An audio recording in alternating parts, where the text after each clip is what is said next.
Kullu nafsin dha'iqatul maut. Everyone has to take the test of death. প্রতিটা মানুষকে মৃত্যুর স্বাদ গ্রহণ করাবে একজন। আওয়াজ দিয়ে বলেন সবাই, তিনি কে? আল্লাহ। এবার আপনি আপনার চিন্তার থেকে আমাকে উত্তর দেন। দুনিয়ার জীবন কি অধিক উত্তম না আখিরাতের জীবন বেশি উত্তম? এটার দলিল কোরআনে আছে না নাই? ওয়ালাল আখিরাতু খায়রুল লাকা মিনাল উলা। The life of hereafter is much more better than this worldly life. আল্লাহ তাআলা বলছেন দুনিয়ার জীবনের চাইতে আখিরাতের জীবনকে আমি আল্লাহ তাআলা হাজার হাজার গুণ বেশি উত্তম বানিয়েছি। সুবহানাল্লাহ পড়েন সবাই। শেষ প্রশ্ন, আমার দিকে সবাই তাকান। আমাকে দেখে আপনাদের কেউ হাসবেন না আর কথা ওই দিক সেদিক নিবেন না, জাস্ট বলেই পার হয়ে যাব। Time is too short. বলেন তো আমাকে দেখে আপনাদের মোটামুটি আনুমানিক আমাকে দেখে কত বয়স মনে হচ্ছে? আনুমানিক 25, 30, 28 এরকমই তো, তাই না? আচ্ছা, আপনাদের এখানে এমন কেউ কি আছেন যার বয়স 50-এর বেশি? এমন কেউ আছে 50-এর বেশি? ওই যে 1, 2, 3 আব্বাজান হাত নামান। মাশাআল্লাহ, অনেকে আছে 50-এর বেশি। প্রিয় ভাইরা, এবার আমাকে উত্তর দেন। এই পেছনে কথা বলো না, কথা বলো না। কতবার বলতে হয় একটা কথা বাবুরা? তো আজীব সমস্যা দেখছি, ঘুম নাই, খাওয়া নাই, কথা বলে যাচ্ছে। আশ্চর্য কথা না, এটা এটা এটা আদবের খেলাফ। দু একজন যে হাসলেন এটা আদবের খেলাফ। আমি ধমক দেওয়ার জন্য এখানে আসিনি। আর মনে রাখবেন, অহংকার দেখিয়ে কেউ কখনো বড় হতে পারে না। যার ভাব যত বেশি তার পতন তত সুনিশ্চিত হয়ে যায়। কসম খোদা, কোনো ভাব দেখানোর জন্য আমি আসি নাই। মেহমান, সাময়িকের মেহমান, এই আসছি চলে যাব। তো এই চিল্লা পাল্লা কথা বললে তো আর সুন্দর হবে না। Listen to me with full concentration, মনোযোগ দিয়ে শোনেন। প্রিয় ভাইরা, বলেন দুনিয়ার জীবন বেশি লম্বা না আখিরাতের জীবন বেশি লম্বা? আখিরাতের জীবন বেশি লম্বা। কত লম্বা? আমি জাস্ট একটা আয়াত দিয়ে এক্সাম্পল দিব, দেন সেকেন্ড চ্যাপ্টারে যাব। 30 নম্বর পারা সূরাতুন নাজিআতের সর্বশেষ আয়াত। আল্লাহ তাআলা বলছেন কান্নাহুম ইয়াওমা ইয়ারাউনাহা লাম ইয়ালবাথু ইল্লা আশিয়াতান আও দুহাহা। 80 বছরের মুরব্বী আব্বাজান, 100 বছর যেই মুরব্বীর বয়স, এই মুরব্বী আব্বাজান যেই দিন মারা যাবে, পরকালের জীবন যেই দিন শুরু হবে, মুরব্বী আব্বাজান বলবে, আল্লাহ, পরকালের জীবনটা এত লম্বা মনে হচ্ছে, আমার কাছে মনে হচ্ছে পুরো দুনিয়ার 100 বছরের জীবন একটা সকাল কিংবা একটা সন্ধ্যার মতো ছিল। আল্লাহু আকবার। 80 বছরের জীবন মনে হবে it was just like on morning or on evening. পুরো লম্বা হায়াতটাকে আখিরাতের জীবনে যাওয়ার পরে মনে হবে আমি হয়তো বা একটা সকাল কিংবা একটা সন্ধ্যা বেঁচেছিলাম, নাথিং এলস, আর কিছুই নয়।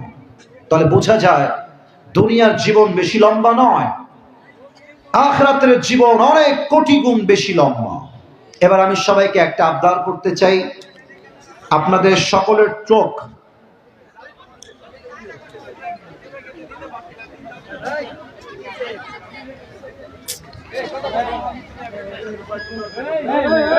তোমাদের বাসা কোথায় ভাইরা? কই থেকে আসছো? ভালোবাসা বুঝো না? মাহফিল কি এটা প্রথম করছি মনে করছো ভাই আমার? আপনারা আমাকে ফেসবুক কখনো দেখেন না আগে? একটা কথা বলছি, রাগ করবেন না, ভালোবেসে বলছি, এটা আমার পুরো বছরের সবচেয়ে ছোট মাহফিল। কসম, পুরো অহংকার নিয়ে বলছি না। মাহফিল ছোট হলে আমি খুশি হই, পরিবেশ সুন্দর হয়। এই ছোট্ট মাহফিল এত আওয়াজ কেন? লক্ষ মানুষের মাহফিল এত আওয়াজ তো পাই না ভাই। পায়ে হাত, কোনো ধমক না, পায়ে হাত আওয়াজ করে দেন মেহেরবান, পায়ে হাত। সবাই আপনাদের চোখ 5 সেকেন্ডের জন্য বন্ধ করবেন। আমি ওয়াজের একটা ভূমিকা দিচ্ছি, পুরো ওয়াজটা কিভাবে হবে, হয়তো 20 মিনিট বা 30 মিনিট যা আমার কাছে সময় আছে। I will try my best to explain this matter. প্রথম হচ্ছে পরকালের জীবনটা শুরু হবে কেমনে, মৃত্যুটা আসবে কেমনে, নামাজির মরণ হবে কেমনে, বেনামাজির মরণ হবে কেমনে। আজীবন শুনেছি কবর কবর কবর, কবরের প্রথম রাতটা হবে কেমন এটা জানি। আজীবন শুনেছি মৃত্যুর পরে আমাকে আবার I will have to alive again, আমাকে আবার জীবিত হতে হবে। আমি জীবিত হব কেমনে? আজীবন শুনেছি কিয়ামত হিসাব দিবস হবে, এই হিসাবটা হবে কেমনে? আজীবন শুনেছি হিসাবে পরে হবে জান্নাত অথবা জাহান্নাম। এই জান্নাতে যাব কেমনে, জাহান্নামে যাব কেমনে, পুরো জিনিসটাকে আমি অল্প সময় কভার দিয়ে হাইলাইট করব। বলেন সবাই ইনশাআল্লাহ। সবাই চোখটা 5 সেকেন্ডের জন্য বন্ধ করে নিজেকে স্থির করেন। আমিও করছি, চোখ বন্ধ করব আমি এবং আপনারা সবাই। 5 আমি গুনবো, 5 গুণা শেষ, then you will open your eyes. Otherwise 5 গুণা শেষ না হলে কেউ চোখটা খুলবেন না। সবাই চোখ বন্ধ করেন। 1 2 3 4 5। প্রিয় ভাইরা, চোখ খোলেন।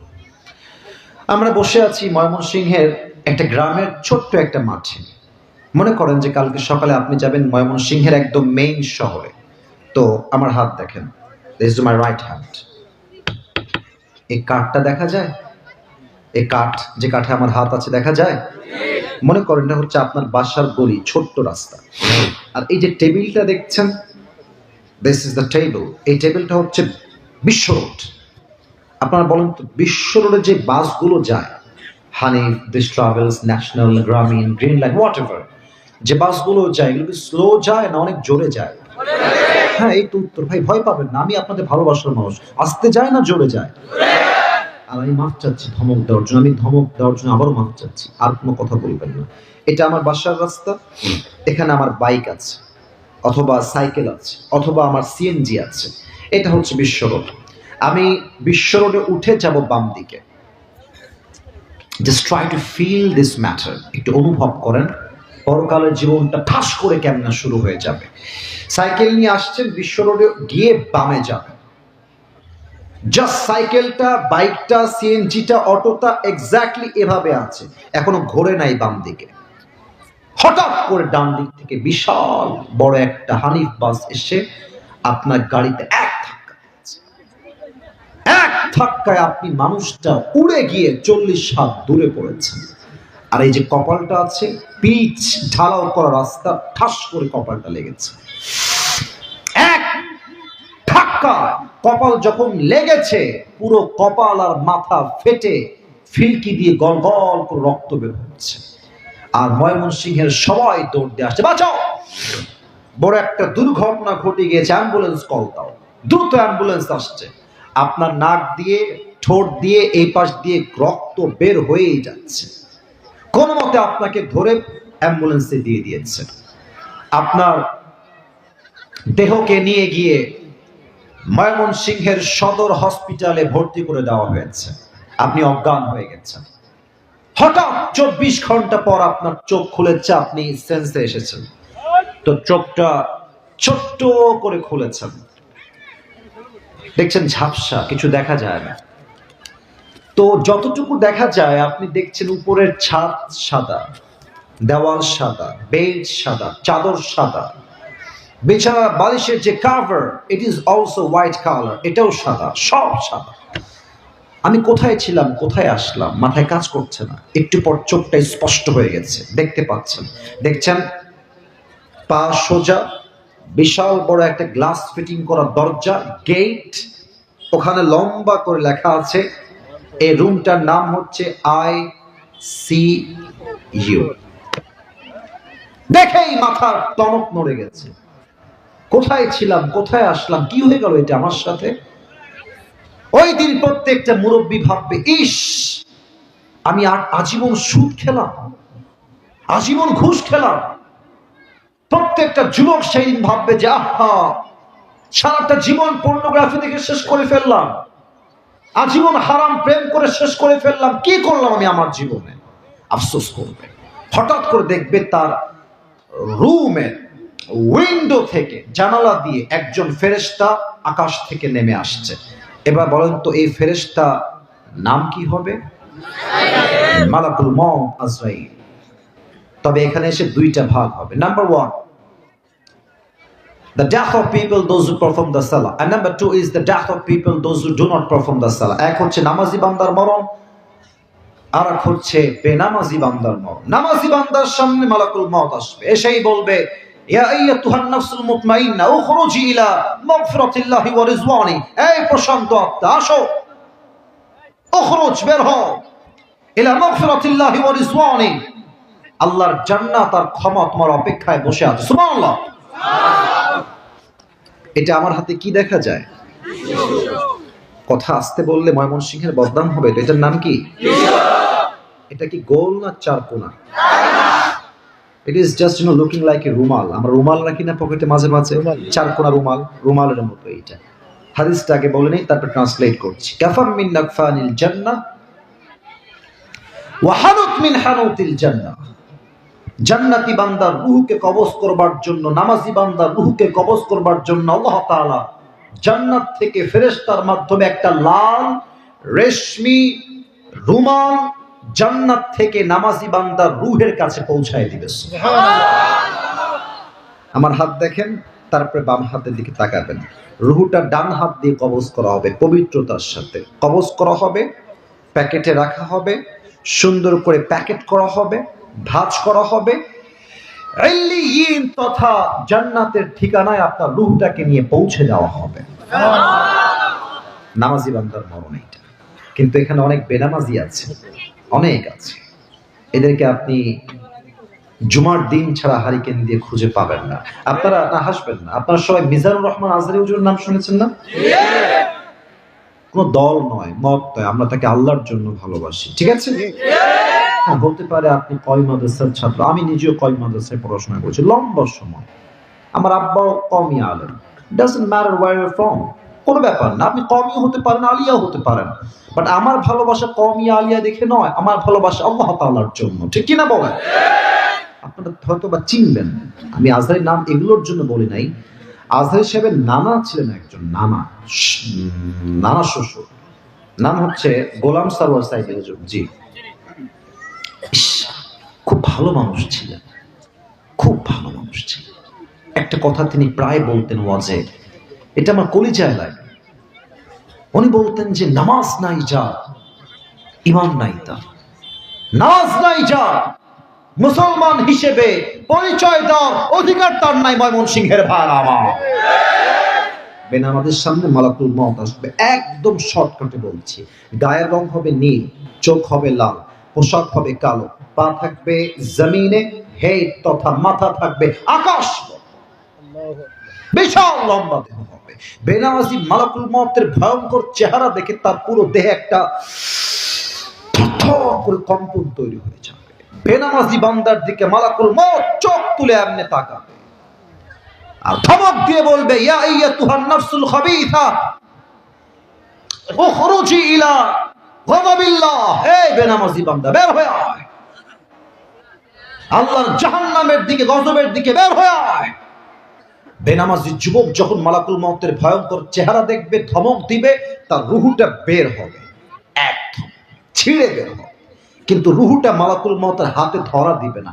একবার ডান দিকে দৌড় দিবে, একবার বাম দিকে দৌড় দিবে, আর একবার রূহটা বের হয়ে পেছনের দিকে দৌড় দিবে। মালাকুল মউত প্রচন্ড ক্ষিপ্ত হয়ে তার এই বাম হাত, দেখেন প্র্যাকটিক্যালি বোঝাবার ট্রাই করছি, পেছনে দিবে, পেছন থেকে এক থাবা দিবে বেনামাজির রূহের দিকে। রূহটাকে এমনে ধরবে তার বুক থেকে, যখন টেনে হিচড়ে বের করবে। হাদিসে আসছে, একটা জীবিত ছাগলকে জবেহ না করে তার চামড়া কেউ যদি চাকু দিয়ে টেনে হিচড়ে ছিঁড়ে ফেলে, ওই ছাগলটার যে পরিমাণ কষ্ট হয় তার চাইতে কমসে কম 70 গুণ বেশি কষ্ট দিয়ে বেনামাজির রূহকে কবজ করা হবে। বলেন সবাই নাউজুবিল্লাহ। আল্লাহ আমাদের সবাইকে তুমি এই মৃত্যুর কষ্ট থেকে বাঁচাই দিও। পড়েন সবাই আমিন। এবার একটা প্রশ্ন করব সবাইকে, হয়তো আপনারা 95% পিপল, 95% হয়তো বা আপনারা ভুল উত্তর দিবেন। So please think before you answer of my question. একটু ভেবে উত্তর দেন, উত্তর দেওয়ার পূর্বে। বলেন তো প্রিয় ভাইয়েরা, কবরের প্রশ্ন হবে কয়টা? 4টা। জানি 3টা, আমরা জানি, সবাই আমরা জেনেছি, শুনেছি 3টা, বাট কবরের মোট প্রশ্ন হবে 4টা। আর একবার জিজ্ঞেস করি, কবরের মোট প্রশ্ন হবে কয়টা? 4টা। আমি প্রশ্ন করছি, আপনি আমাকে উত্তর দিবেন, তাহলেই হবে। এটা এরকম না যে আমি ফেরেশতা হয়ে গেছি, তা না। জাস্ট জিজ্ঞেস করতে চাই, বলেন তো মার রব্বুক, আমাদের সকলের রব কে? একটু আস্তে হয়ে গেল। আমি আবারও জিজ্ঞেস করছি, আমাদের সকলের রব এক সত্তা, তিনি কে?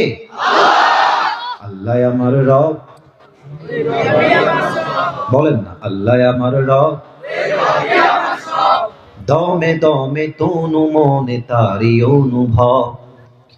তোমার দুনিয়াতে আমি যেদিকে তাকাই, অথই নিয়ামতে ডুবে আছি সবাই। পাখপাখালির কণ্ঠে শুনি তাসবিহ কল রব, তাসবিহ কল রব। আল্লাহ আমার রব, এই রবই আমার সব। রবকে আল্লাহ। 2 নাম্বার। একটা কথা বলতে ভুলে গেছি। আপনাদের ময়মনসিংহের সবচেয়ে বড় কলেজের নাম কি? কলেজ এখান থেকে আনুমানিক 1 ঘন্টা যাওয়া যাবে না? আচ্ছা ঠিক আছে। মনে করেন যে কালকে সকালে, এটা বলতে ভুলে গেছি, এটা বলতে হবে না, ওয়াজটা সম্পূর্ণ হবে না। কাল সকালে 10টায় আপনাদের কলেজে আমার এক্সাম আছে, সকাল 10টায়।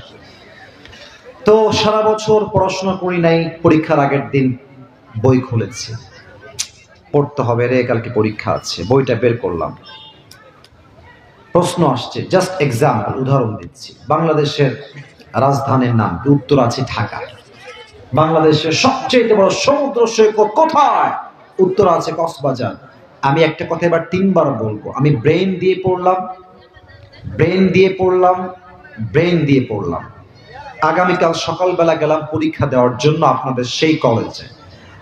যখনই কলেজে ঢুকবো, স্যার বলছে, আপনি আসিফ হুজুর না, ওই যে ওয়াচ ফর ইউটিউবে? জি জি স্যার, আমি সেই হুজুর। আসেন আসেন, এই নেন পরীক্ষার প্রশ্নপত্র। নিলাম, দেখছি মাশাআল্লাহ যা যা পড়েছিলাম। আবার ওদিকে তাকাও, এদিকে তাকাও। গ্রামের চাচাতো ভাই কোথাকার, বাইক দেখো না জীবনে? এদিকে তাকাও। প্রশ্নপত্র নিয়েই দেখছি মাশাআল্লাহ যা যা পড়ে এসেছিলাম তাই তাই চলে আসছে। ব্রেন দিয়ে পড়েছিলাম বাংলাদেশের রাজধানীর নাম ঢাকা, উত্তর দিয়ে দিলাম। ব্রেন দিয়ে পড়েছিলাম বাংলাদেশের সবচেয়ে বড় সমুদ্র সৈকত কক্সবাজারে, ব্রেন দিয়ে উত্তর দিয়ে দিলাম। কেউ যদি ভাবে কবরের প্রশ্ন উত্তর ব্রেন দিয়ে দিবেন, ইউ আর অ্যাবসলিউটলি রং। কাজে দিবেন, এইটা কাজে দিবেন। বুঝলে বুঝবা, না বুঝলে এটা দিয়ে হবে না। আচ্ছা মনে করেন, আমার দিকে তাকান তো সবাই, এটা আমার মুখে কি? এই এত আস্তে কেন? এটার নাম কি? বলবে ওমান নাবিয়্যু আতারিফু হাযা রাজুল, তুমি কি মানুষটাকে চেনো যে আজীবন ক্লিন শেভ করেছে, নবীর সুন্নাহের নাম গেয়েছে, জানি হলাম নবীর আশিক, আর সেলুনে গিয়ে ক্লিন শেভ। বলবে এইটা কে? আমি তো চিনতে পারছি না, উনি কে আমাদের? আমি তো বুঝতেছি না। আর যার মুখে দাঁড়িয়ে আছে সে বলবে হাদা নবিয়ুনা মুহাম্মাদুর রাসূলুল্লাহ সাল্লাল্লাহু আলাইহি ওয়াসাল্লাম। তো আমাকে দেখে বলেন তো, আমাকে দেখে কি আনস্মার্ট লাগতেছে? ভয় পাচ্ছেন মনে হয় নাকি? দাঁড়িয়ে দেখে আমাকে খ্যাত লাগতেছে? আচ্ছা তোমরা আমাকে একটা কথা বলো, আজকালকার মেয়েদের রুচি এত খারাপ কেন? কেন কেন? দাড়িওয়ালা পছন্দ হয় না, গাঞ্জাখোরকে পছন্দ হয় না? আজীব একটা অবস্থা। এক বাবা মেয়ের কাছে আসছে, পাত্র নিয়ে প্রস্তাব দিবে মেয়েকে, যে মা তোমার জন্য আজকে ময়মনসিংহের সবচেয়ে ভালো একজন ছেলে দেখেছি, মাদ্রাসায় পড়াশোনা করে, এখন শিক্ষক হয়ে গেছে, একটা মসজিদের ইমাম এবং খতিব, তিনি মুখে দাঁড়িয়ে আছে, মাথায় টুপি আছে, বিয়ে করবা? মেয়ে বলবে আরেকজন ছেলে নিয়ে আসছে, শীতকাল চলছে এখন, ছেলে শার্ট পরে আছে, শার্টের বোতাম এখানে খোলা, আর বিশাল লম্বা একটা চেইন পড়েছে, আর হাতের শার্ট যেটা আছে এভাবে ঘুচিয়ে এই পর্যন্ত নিয়ে এসেছে, চিকনা হাড়ি কিছুই নাই, হাতে ব্রেসলাইট পরা, আর চুলের কাটিং কেমন, ডানেও নেই বামেও নেই, মাঝে সজারুর মতো খাড়া খাড়া। তো মেয়ে বলছে আব্বা ছেলে কি করে? তো আব্বা বলছে ছেলেটা প্রফেশনাল টিকটকার। মেয়ে বলছে এইটাই তো আমার লাগবে। রুচি খারাপ। এই সমস্ত গাঞ্জাখোর কারা পছন্দ করে তোমরা জানো? এই সমস্ত গাঞ্জাখোর পছন্দ করে সেই মেয়েরা যারা আইফোন 16 প্রো ম্যাক্স পর্যন্ত কক্সবাজার চলে যায়। যে যেমন তার চরিত্র তেমন, যার চয়েস যেমন তার চরিত্র তেমন। যুবক ভাই, আমি আমার মুখে দাড়ি দেখেছি, যদি কোনো মেয়ে বলে যে আসিফ হুজুরকে আমার দাড়ির জন্য পছন্দ হচ্ছে না, বিয়ে করব না, আমি কেন, সবার জন্য একই কথা। আপনার কথা স্পষ্ট, আপনি আমাকে বিয়ে করবেন না মানে, আপনি যদি দাড়ি দেখে বিয়ে করতে না চান, স্পষ্ট কথা, আপনি তো আমার বউ হওয়ার যোগ্যতাই রাখেন। নবীর সুন্নাহের দাড়ি রেখেছি আমি, জীবন থাকতে এই দাড়িতে খুরও যাবে না, কেচিও যাবে না। যুবক ভাই আমার, এবার বলেন তো, আমার নবীর মুখে লম্বা লম্বা চাপ দাড়ি ছিল কি ছিল না? নবীর মতো সুন্দর এই তল্লাটে দ্বিতীয় আর কেউ হতে পারে? যাদের চেয়ে সুন্দর তুমি, নবী আমার কামলিওয়ালা, দো জাহানের বাদশা তুমি, প্যারা নবী সাল্লে আলা। দো জাহানের বাদশা তুমি, প্যারা নবী সাল্লে আলা। চাঁদের চেয়ে সুন্দর তুমি, নবী আমার কামলিওয়ালা। সুবহানাল্লাহ পড়ুন সবাই। 3 নম্বর প্রশ্ন, প্রাউডলি, গৌরবের সাথে বলবেন, অহংকার নিয়ে, গৌরব নিয়ে বলেন, আমাদের ধর্মের নাম কি? This is called proud. This is pride. আমরা মুসলমান ঘরের সন্তান বলেই তো ভারতের হকার সাংবাদিকরা বেঁচে যায়। এদেরকে পিটায় সাইজ করতে আমরা 2 মিনিট সময় লাগবে না। এটা কি আদৌ সাংবাদিক? এদেরকে দেখলে না মলম বিক্রেতা তো সম্মানই হয়ে গেল। এদেরকে দেখলে মনে হয় ঢাকার গুলিস্তানে আন্ডারপ্যান্ট জাইঙ্গা বিক্রি করলে বেশি মনে হয়। এদেরকে হেদায়াত দান করুন সবাই, আমিন। বাংলাদেশ আর থাকবে না, না থাকবে না। তিরিং বিরিং করে ওইদিকে একটা লাভ দেয়, ওদিক থেকে লাভ দিয়ে আবার এইদিকে আসে। ওকে দেখলে মনে হয় একটা কুত্তা হাঁটতেছে রাস্তা দিয়ে। যুবক হেদায়াত দান করুন সবাই, আমিন। 3 নম্বর, আমাদের ধর্ম ইসলাম। এবার ফেরেশতা বলবে, আরে এতগুলো উত্তর তুই পারলা কেমনে? ওদেরকে পেছনে নেন, ওদেরকে পেছনে নেন, সোনামণি পেছনে যাও। আসলেই নতুন এরা, পেছনে যাও, পেছনে, এই যে এই পেছনে, ক্যামেরাম্যান নিয়ে যাও, এদেরকে পাশে পিছনে নিয়ে যাও, পেছনে যাও। ওরা ভালোবাসার মানুষ, তবে এখানে থাকলে ডিস্টার্ব করছে, আমি দেখছি, আমি দেখতে পাচ্ছি। যাও পেছনে যাও। মাশাআল্লাহ, যাবে না রে। তাকবীর দেন সবাই, নারে তাকবীর।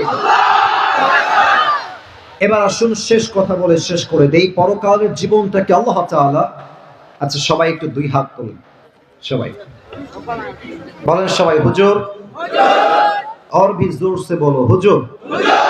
আমরা ময়মনসিংহের সন্তান, আপনাকে ওয়াদা দিলাম, দোয়া না করে আমরা কেউ উঠে যাব না।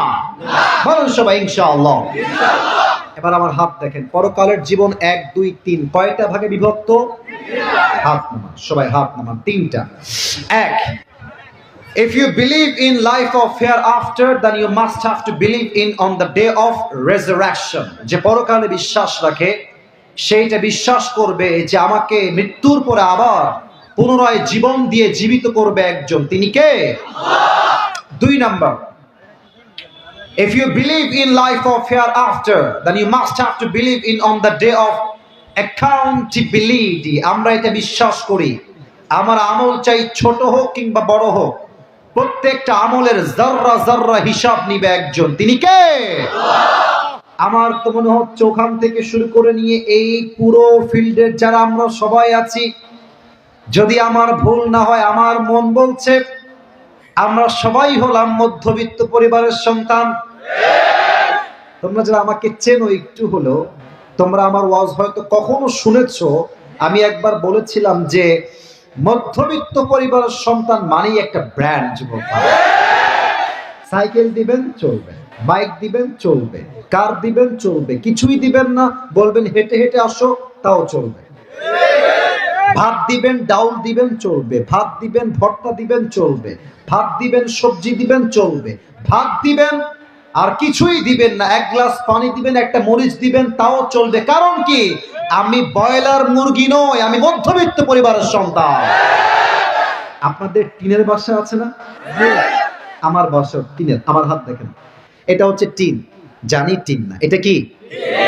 দেখবেন যে টিনের বাসায় সকালবেলা যখন রোদ উঠে যায় আকাশে, দেখবেন যে টিনের কিছু ফুটা থাকে, ফুটা দিয়ে আলো বের হয় সকালবেলা, এবং দেখবেন যে ছোট্ট আলো যখন ঘরে ঢোকে ওই আলোর ভেতরে কিছু ছোট ছোট ধুলা দেখা যায়। আপনি ভাববেন যে আজকে এই ধুলা আমি ধরেই ছাড়বো, দিয়ে দিলেন এক থাবা, সব ধরলেন।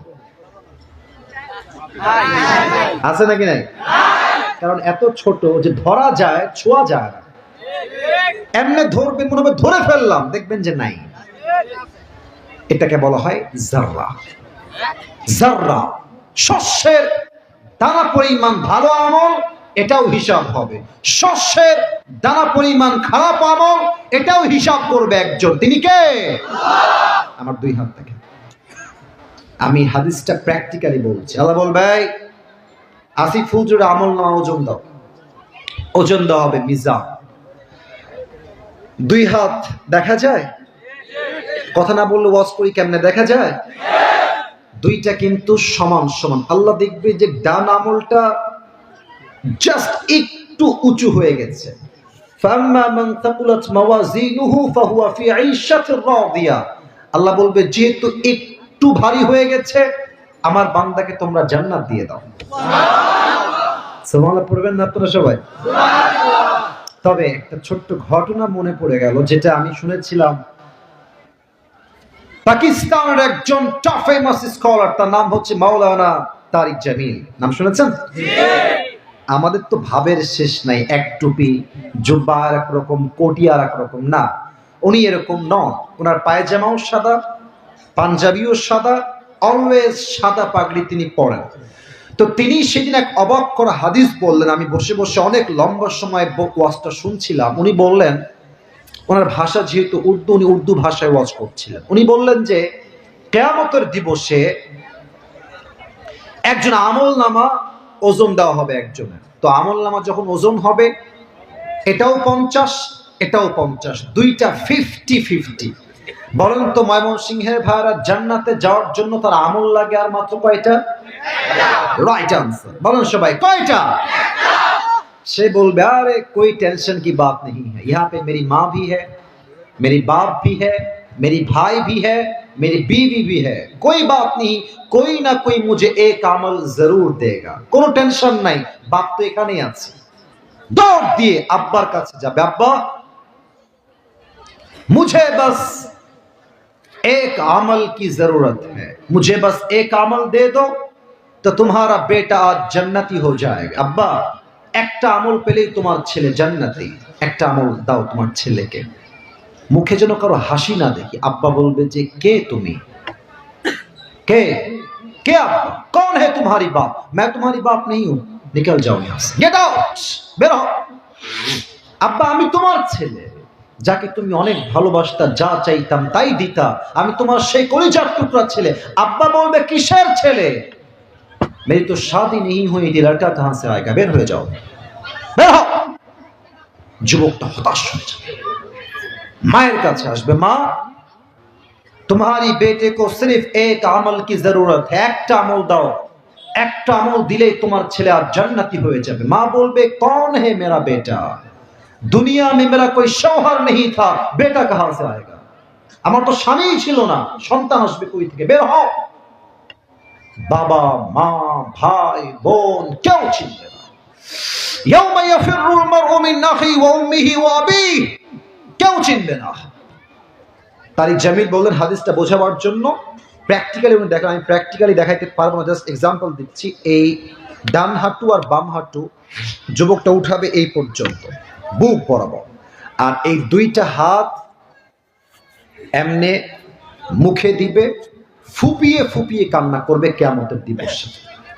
একজন যুবক দৌড় দিয়ে আসবে, আরে ভাই তুমি क्या हो गया है, तुम इतनी टेंशन में क्यों हो, इतनी परेशान क्यों हो, কি ভাই তোমার কি সমস্যা, কি লাগবে আমাকে বলো। তো সে হাতটা হটাবে, এই ভাই আপনি জানতো, বাপ চিনছে না, মা চিনছে না, আপনি কে, জানতো ভাই। তো সে কাকুতি মিনতি করে বলে, ভাই मुझे बताइए कि आपको क्या चाहिए। हो सकता है कि मैं आपकी मदद कर भी सकता हूं। বলেন না কি লাগবে আপনার, হতে পারে আমি আপনার সাহায্য করতেও পারি। তো অনেক অনুরোধ করার পর সে বলবে ভাই मेरी जो अमल है ये दोनों 50-50 हो गया है, मुझे बस एक अमल की जरूरत है, আমার একটা আমল হলেই আমি জান্নাতি। এবার ওই যুবক ডাক দিয়ে বলে ভাই কোনো টেনশন নাই, চিন্তা নাই, ওই একটা আমল আজকে আমি আপনাকে দান করব। তো দেখেন আমার চোখ এটা শুনে চোখ বন্ধ হয়ে যাবে। আরে ये सच है, সত্যি বলছেন, একটা আমল আপনি আমাকে দিবেন? বিশ্বাস হবে না। আরে ভাই দিবেন আপনি সত্যি? আরে ভাই দিব, আপনি দিবেন কিনা তাই কম। আরে দেন দেন দেন। একটা আমল নিয়ে সোজা আল্লাহর কাছে দৌড় দিবেন। আল্লাহ ये देखो मुझे एक अमल मिल गया है, मुझे अभी के अभी जन्नत में दाखिल करा दो। আল্লাহ একটা আমল পেয়ে গেছি, দাও জান্নাত দাও। আল্লাহ বলবে কি রে तुझे आज एक अमल किसने दे दिया? তোর একটা আমল কে দিল রে? बाप ने नहीं दिया, माँ ने नहीं दिया, भाई ने भी नहीं दिया, कौन है तुझे एक अमल देने वाला? কে দিল একটা আমল? যুবকটা इंगित দিয়ে বলবে हादा अखी, ये जो मेरी भाई है इसने मुझे एक अमल दिया है, এই ভাইটা একটা আমল দিয়েছে। अल्लाह এবার ডাক দিয়ে বলবে এই যুবক तेरा दिमाग तो ठीक है, बाप ने एक अमल नहीं दिया, भाई ने नहीं दिया, उसकी बीवी ने भी एक अमल नहीं दिया, तू कौन होता है एक अमल देने वाला? কেউ দেয়নি, তুই কেন দিলে আমাকে বল, কারণটা কি ছিল? ওই যুবক ডাক দিয়ে বলবে আল্লাহ আমি কি বলবো, मेरे पास बस एक ही अमल है, मेरे पास सिर्फ एक ही अमल है, अगर ये है तो भी मैं जहन्नमी हूं, अगर नहीं है तो भी मैं जहन्नमी हूं। আছেই মাত্র একটা, ও থাকলেও জাহান্নামী, ও না থাকলেও আমি জাহান্নামী। তো আমি ভাবলাম আমার একটা আমল যদি আমি আমার ভাইকে দিয়ে দেই, আমি তো এমনিতেই জাহান্নামী, তো একটা আমল দিয়ে যদি আমার ভাই জান্নাত পেয়ে যায় তো মুঝে ইসমে क्या आता है क्या जाता है, আমি দয়া করে মায়া করে একটা আমল আমার ভাইকে দান করে দিয়েছি। আল্লাহ বলবে কি তুই কি তোর রবের চাইতে বেশি দয়াময় হয়ে গেলি? না, আনার রহমান, আনার রহিম, I am the most merciful, I am the most gracious, I am the most kindful Lord, मुझसे बड़ा मेहरबान और कोई भी नहीं हो सकता। तुझे जो एक अमल मिल गया है 51 हो गया, तू जन्नत में जा, लेकिन तू अकेले जन्नत में मत जाना, जिसने तुझे एक अमल दिया है तू भी जन्नत में जा, उसे भी साथ लेकर दोनों जन्नत में चले जा। একা যাস না, 51 হয়ে গেছে না, একা যাস না, আমার দয়া আরো বড়, তুইও জান্নাতে যা, তোর ভাই তোকে একটা আমল দিয়েছে, তুইও যা, ওকে নিয়ে দুইজন একসঙ্গে জান্নাতে যা। সুবহানাল্লাহ। আমল নামা ওজন হবে। if anyone deeds becomes heavy he will enter in the paradise, কারণ আমল যদি 51 হয়ে যায় সে হবে জান্নাতি। ওয়া আম্মা মান খাফফাত মাওয়াজিনুহু ফাউম্মুহু হাওিয়া, if anyone's deeds become lighter, becomes lower, যদি আমল নামাটা কমে যায়, ফাউম্মুহু হাওিয়া, he will enter in the hellfire, তার জন্য জাহান্নামের ঘোষণা করবে একজন, তিনি কে? আসতে বললেন কেন, বলেন সবাই তিনি কে? সময় আর বেশি নেই, আমাকে আরেকটা পয়েন্ট বলেই দোয়ার দিকে যেতে হবে। 5:30 বেজে গেছে, আমি 1 মিনিটে বলতে চাই লাস্ট পয়েন্ট। হিসাব দিবস শেষ, এবার আমাদের মাঝে দুটি দল হয়ে যাবে। বলেন সবাই কয়টা? আরে ভাই জোরে কন, কয়টা? আমি বলবো, you have to repeat after me, আপনি আমার পরে বলবেন।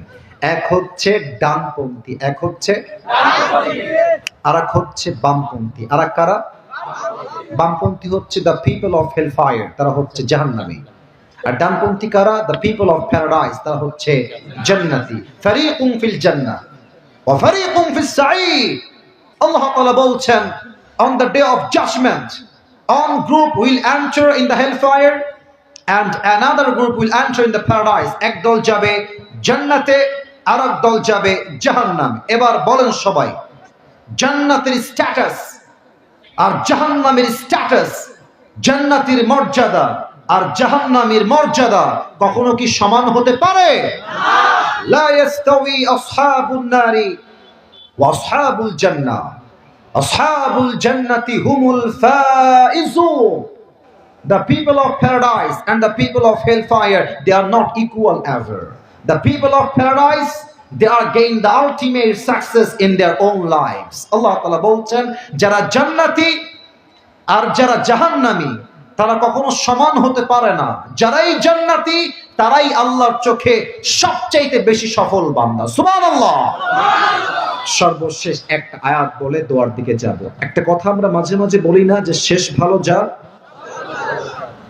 বলেন না শেষ ভালো যা, জান্নাতের কাতার হয়ে যাবে ডান দিকে। আল্লাহ বলবে, হে আব্দুর রহমান, হে আব্দুল্লাহ, তোমরা বের হও, তুমি তুমি তুমি তুমি বের হও, বের হও, বের হও। ভয় পেয়ে যায়, আল্লাহ জান্নাতি তো হয়ে গেছিলাম, আবার বের করছো কেন? আল্লাহ বলবে, জান্নাতি তোমরা হবা, তবে আজকে হিসাব হবে না, বিনা হিসাবে জান্নাত। কি হিসাবে জান্নাত? আল্লাহ কেন? আমরা কি আমল করেছি? আল্লাহ বলবে, ওই যে তুমি মধ্যবিত্ত পরিবারের সন্তান ছিলে, টাকা নাই, আজান দিচ্ছে বুঝে গেছি, টাকা নাই, পয়সা নাই, গাড়ি নাই, বাড়ি নাই, কিছুই নাই, তবুও কেউ যদি বলতো, ভাই তুমি কেমন আছো, তুমি সব ভুলে বলতা, আলহামদুলিল্লাহ আমি ভালো আছি, আল্লাহর শুকরিয়া। ওই যে তোমার ধৈর্য, ইন্নামা ইউওয়াফাস সাবিরুনা আজরাহুম বিগাইরি হিসাব, আজ তোমার ধৈর্যের বিনিময়ে আমি আল্লাহ বিনা হিসাবে জান্নাত দিয়ে দিলাম। আল্লাহ কিয়ামতের এই 3 নাম্বার চ্যাপ্টারে এসে আমাদের সবাইকে তুমি জান্নাতি মানুষ হিসেবে কবুল করে নিও। পড়েন সবাই আমিন।